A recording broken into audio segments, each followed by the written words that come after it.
Kano ke katundu kaffe akobadde okimanyi mumalindirire.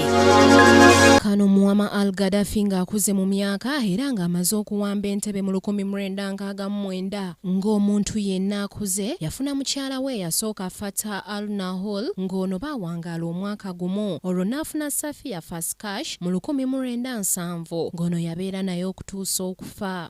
Gaddafi alina abaana abawera okuli Ayesha Gaddafi, Mowat Assem Gaddafi, Bira Gaddafi, Al-Sad Gaddafi, Kamis Gaddafi, Anhabolmo Gaddafi, Saif al-Arab Gaddafi ne Muhammad Gaddafi nga be baana 8 ng'amaze okuteeka omuzinzi mu ggwanga lya Libya era ng'eggwanga atandise okulizza ku ntikko. Yawagira obubondo obwatondebwangawo okukola enkyukakyuka mu nsi ez'enjawulo ng'obubondo buno okusinga bwarwaniriranga meefuga okwekutula ku bazungu.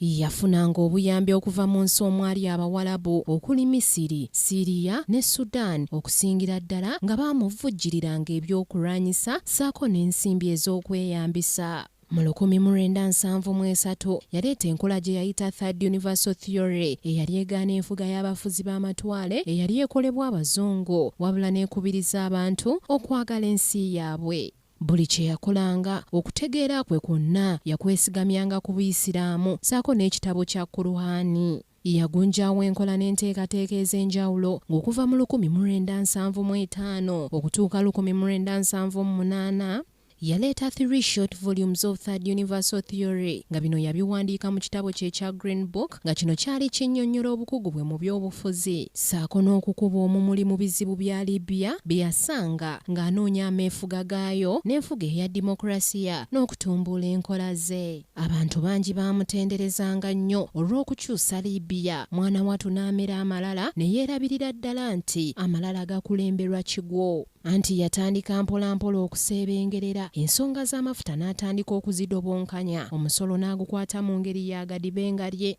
Ensi n'etandika okumusongamu ennwe bangi baamukiikira ensingo anti olwo Libya ng'etandise okugwa mu katyabaga.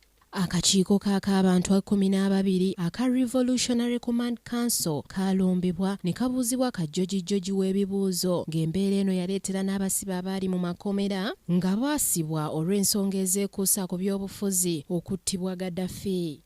Mu mwaka ogumu yakaka amagye ga Libya okwetaba mu ntalo z'amawanga amalala omwali Misiri, Sudaani ssaako n'ekiwamusaayi ekyali mu ggwanga lya Chad mu 1977. Amawanga gano gaalwanyisa nnyo era gaanyiigira nnyo Gaddafi olw'okuleeta amagye ge okweyingiza mu ntalo ezitamukwatako. Yakyusa eggye lya Libya n'aliddaabulula okuva mu Libyan Army Republican okufuna eggye eddene erya Socialist People Libyan Arab Jamahiriya. Mu 1986 yakuba bbomu mu ggwanga lya Amerika ekintu ekyamussa wansi ne kivumaganya erinnya lye. Amerika n'enyiiga nnyo nga bwe bawulira erinnya Gaddafi libawunyira ziizi era kino kyaleetera Amerika okwekutula ku Libya ng'enkolagana yaabwe yaviirawo ddala. Amawanga amalala nago gaatandika mpola okwesala ku Libya olw'ebyenfuna byayo okuseebengerera anti ekyobugagga ky'olina bwe kikuggwako n'abantu bakodduka.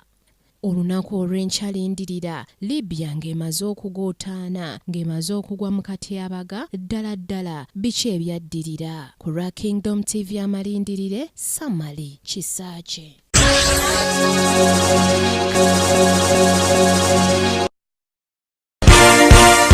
This is Kingdom TV.